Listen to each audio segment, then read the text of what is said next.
I met a traveller from an antique land who said, "Two vast and trunkless legs of stone stand in the desert.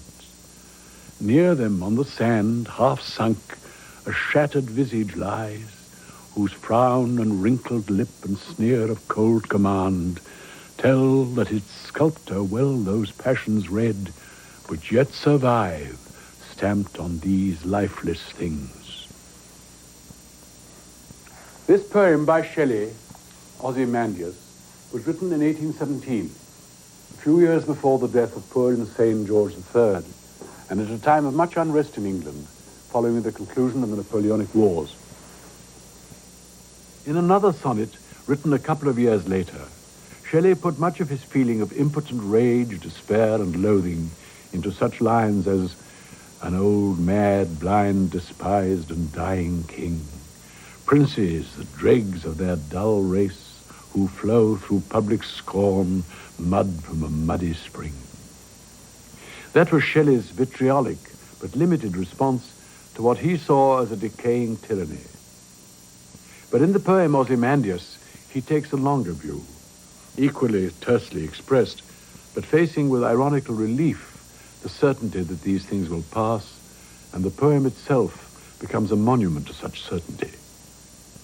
Shelley says, "I met a traveller from an antique land," but in fact, he'd been reading a book by an ancient Greek historian, and in that book he found a description of a monument erected by an Egyptian monarch with a version of the inscription he quotes in the poem. I met a traveller from an antique land who said, "Two vast and trunkless legs of stone stand in the desert.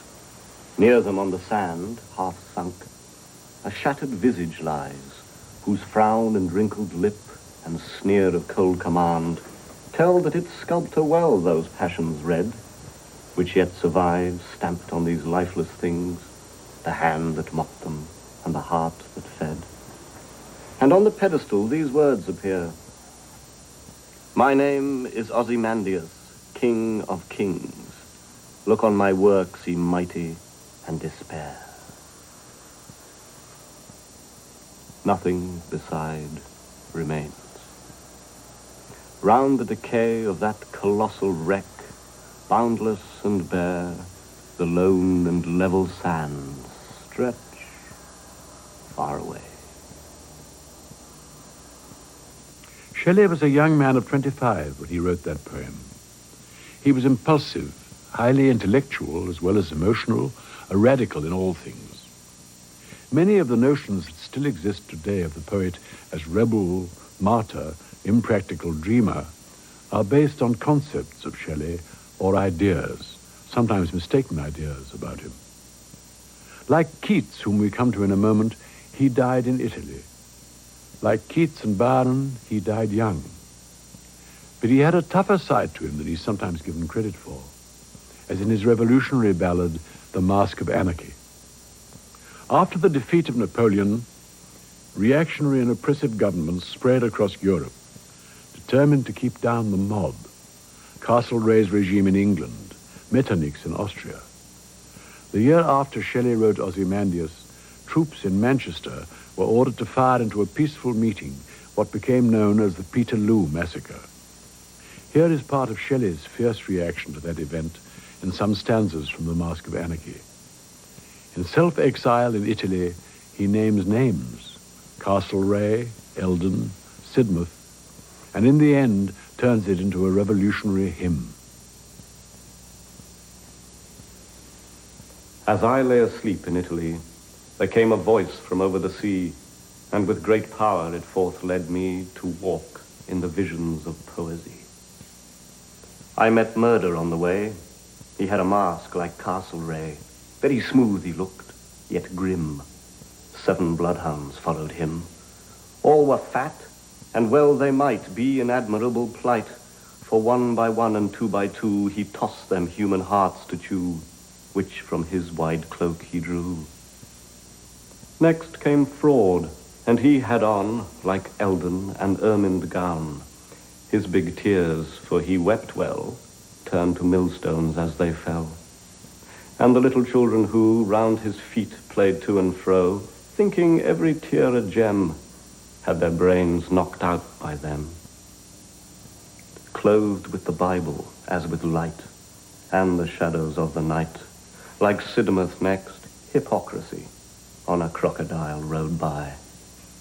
And many more destructions played in this ghastly masquerade, all disguised even to the eyes, like bishops, lawyers, peers, or spies.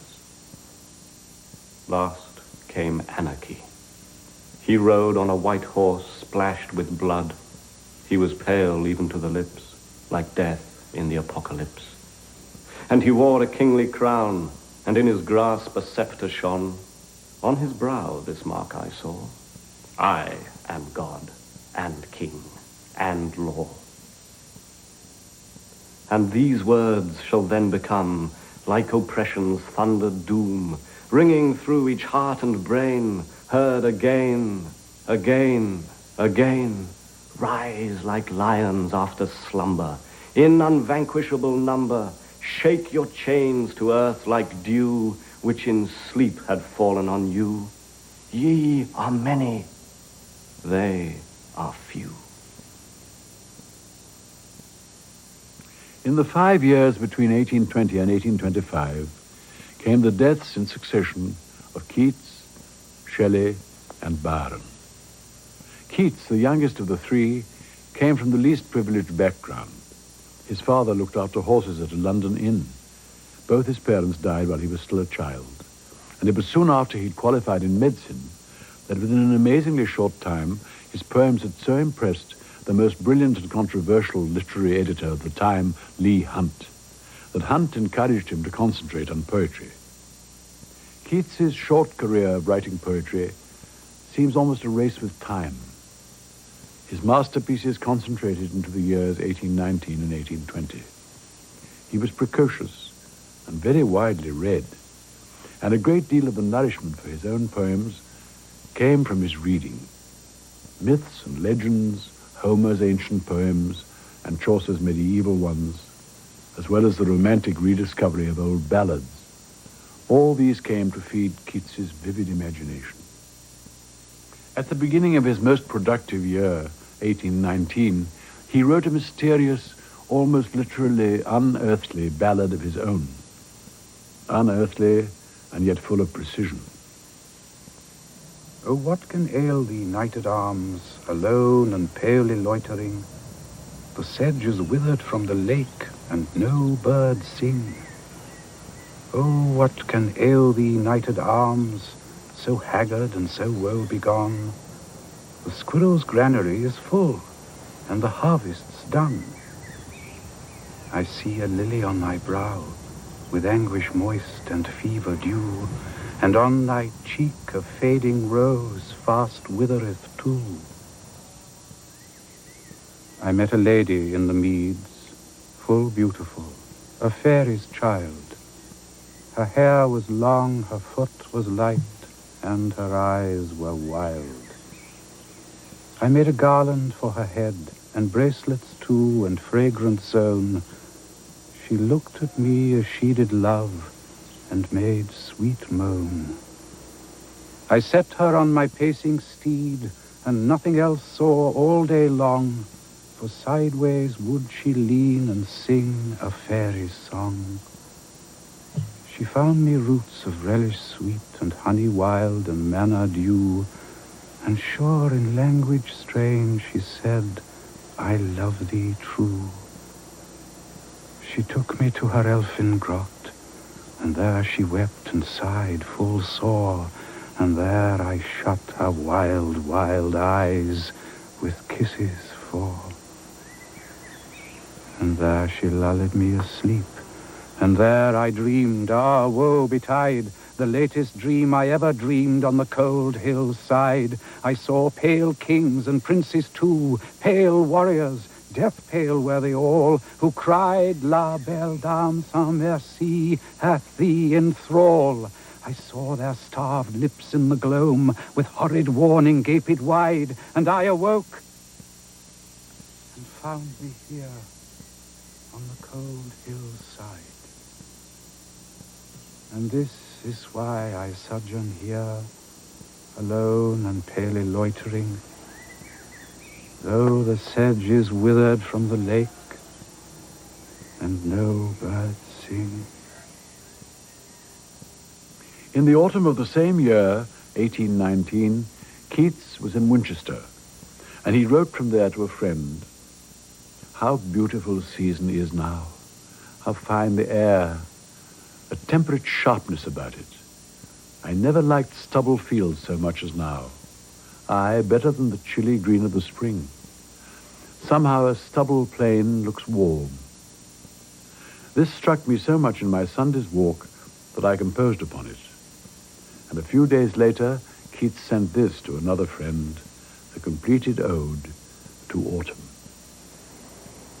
Season of mists and mellow fruitfulness, close bosom friend of the maturing sun, conspiring with him how to load and bless with fruit the vines that round the thatch eaves run, to bend with apples the mossed cottage trees, and fill all fruit with ripeness to the core, to swell the gourd and plump the hazel shells with a sweet kernel, to set budding more and still more later flowers to the bees, until they think warm days will never cease, for summer has o'erbrimmed their clammy cells. Who hath not seen thee oft amid thy store?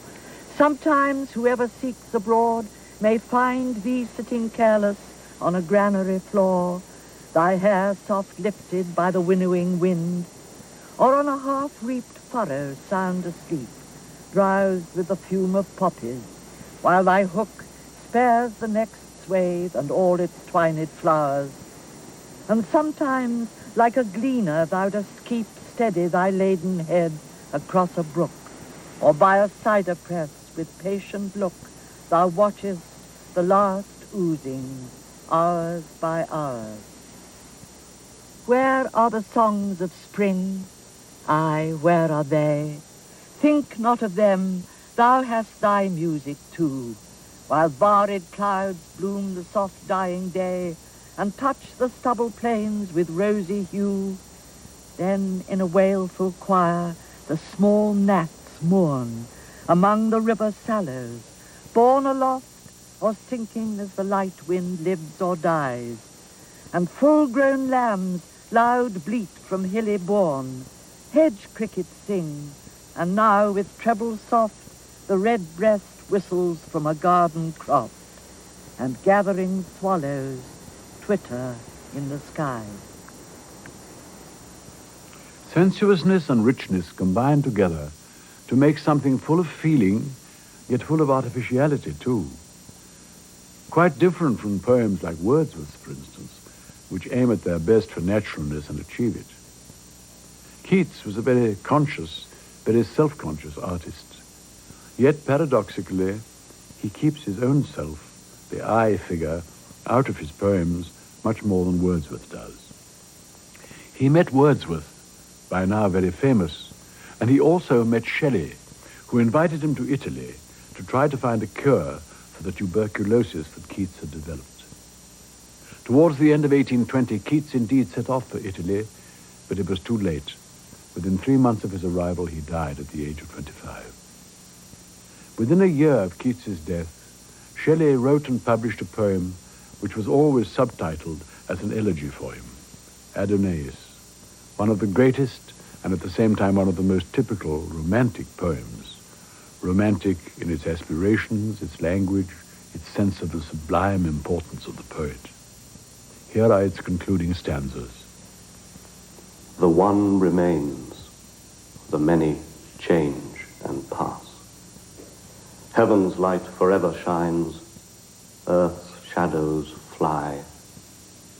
Life, like a dome of many-colored glass, stains the white radiance of eternity until death tramples it to fragments. Die, if thou wouldst be with that which thou dost seek. Follow where all is fled. Rome's azure sky, flowers, ruins, statues, music, words are weak. The glory they transfuse with fitting truth to speak. Why linger? Why turn back? Why shrink my heart? Thy hopes are gone before. From all things here they have departed. Thou shouldst now depart. A light is past from the revolving year, and man, and woman, and what still is dear, attracts to crush, repels to make thee wither. The soft sky smiles, the low wind whispers near, 'tis Adonais calls, oh hasten thither. No more let life divide what death can join together. That light whose smile kindles the universe, that beauty in which all things work and move, that benediction which the eclipsing curse of birth can quench not, that sustaining love which through the web of being blindly wove by man and beast and earth and air and sea, burns bright or dim as each are mirrors of the fire for which all thirst, now beams on me, consuming the last clouds of cold mortality. The breath whose might I had invoked in song descends on me. My spirit's bark is driven far from the shore, far from the trembling throng whose sails were never to the tempest given. The massy earth and sphered skies are riven. I am borne darkly, fearfully afar, whilst burning through the inmost veil of heaven, the soul of Adonais, like a star, beacons from the abode where the eternal are. Shelley himself was drowned off the coast of Italy in the year following Keats's death in Rome, and the names of Shelley and Keats commemorated in the Protestant cemetery in Rome have been linked together ever since. A poet who flamboyantly and with great self-assurance constantly thrust his own personality or range of personalities into his work was George Gordon, Lord Byron. Rakish, witty, fearless, contemptuous of fools and dullards, sexually attractive, sexually predatory, aristocratic, and capable of a deep and infectious melancholy too, Byron became a romantic hero, not only in England, but throughout Europe. A hero, and notorious too. That was part of the appeal. The old story about Byron being mad, bad, and dangerous to know. Before he was 30, he had become an extremely famous and best-selling poet, chiefly on the strength of Childe Harold's Pilgrimage. But not many people today would argue that Childe Harold survives in the way that a slightly later poem of Byron's does. One day, late in the year 1818, there landed on the desk of John Murray, his loyal publisher, the first 2 cantos of Don Juan, to be published anonymously, though the name of the author was an open secret, the following July. The poem stretched to 17 cantos in the end, and Byron took the final section with him to Greece in 1823, but he added nothing to it. And when he died the following year, on his expedition to help the Greeks in their war of independence against the Turks, it was still unfinished.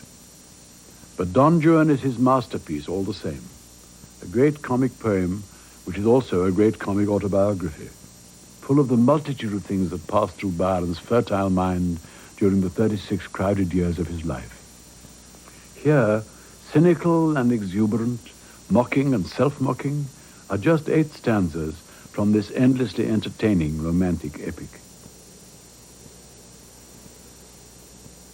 And now, at 30 years, my hair is grey.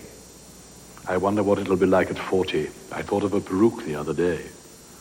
My heart is not much greener, And in short, I have squandered my whole summer while it was May, and feel no more the spirit to retort, I have spent my life both interest and principle, and deem not what I deemed my soul invincible.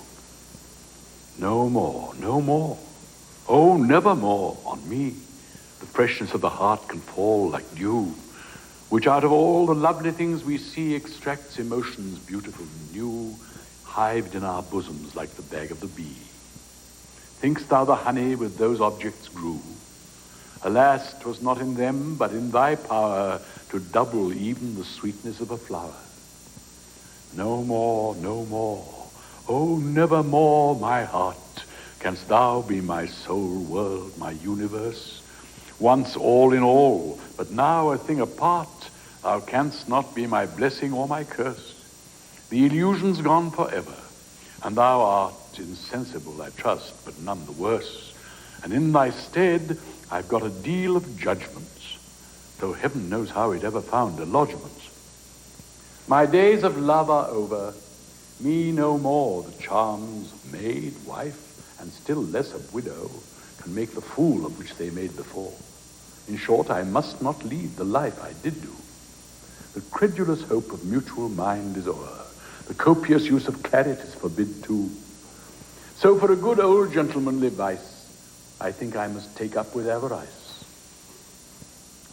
Ambition was my idol, which was broken before the shrines of sorrow and of pleasure, and the two last have left me many a token o'er which reflection may be made at leisure. Now, like Friar Bacon's brazen head, I've spoken. Time is, time was, time's past. A chemic treasure is glittering youth, which I have spent betimes, my heart in passion and my head on rhymes.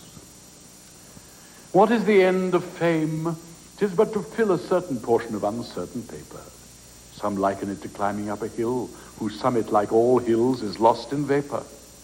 For this men write, speak, preach, and heroes kill, and bards burn what they call their midnight taper, to have, when the original is dust, a name, a wretched picture, and worse bust. What are the hopes of man?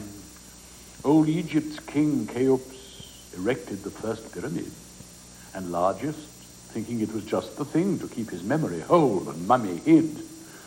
But somebody or other, rummaging burglariously, broke his coffin's lid.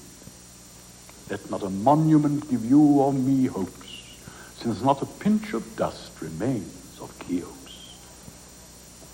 But I, being fond of true philosophy, say very often to myself, alas, all things that have been born were born to die, and flesh, which death mows down to hay, is grass. You've passed your youth not so unpleasantly, and if you had it o'er again, 'twould pass.